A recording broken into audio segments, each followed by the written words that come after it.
My daughter and I are surf skating at the skate park. We took our new drone, the DJI Mini 3 Pro. We wanted to test the automated tracking features of the drone, and that includes the spotlight setting and the active track parallel setting, which both worked fairly well. These settings were able to track our movements, however, there were several times that the drone lost the tracked person. To track a person or an object, you use your finger to trace a green rectangle or square around them, and the drone camera starts to track that person or object. There are 3 automated tracking settings: spotlight, active track, and point of interest. The first tracking setting was the spotlight feature. The drone was hovering in the air, and it acted as if it was on a giant tripod. Then the gimbal and camera would follow you as you skate around. However, the drone was static and stayed in one location. This seems like a pretty good setting to have because the video footage is very stable, but the camera will follow the spotlighted person around. This could be a potential setting for surfing or other active sports. It's like having a giant tripod that you can float anywhere in space. The second setting is the active track setting, which is very cool.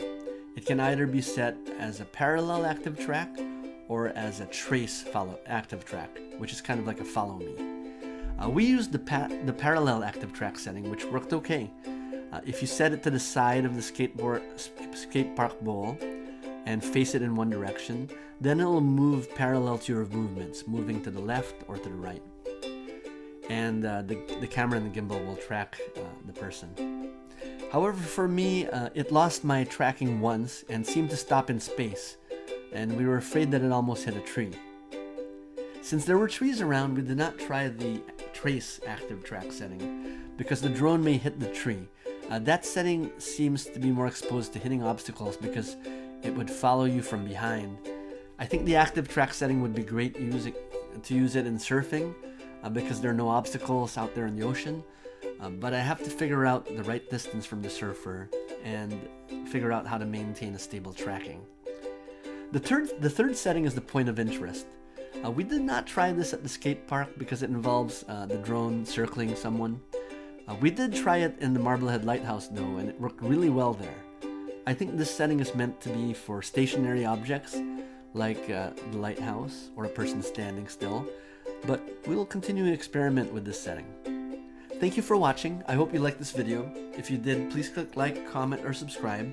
This is part of my drone playlist on YouTube. Please check out my other videos too, which include other hobbies of mine. Thanks. Oh, and if you have any friendly tips on how to use the DJI Mini 3 Pro and use these tracking settings, I'd appreciate any friendly comments or tips. Please share them on YouTube comments.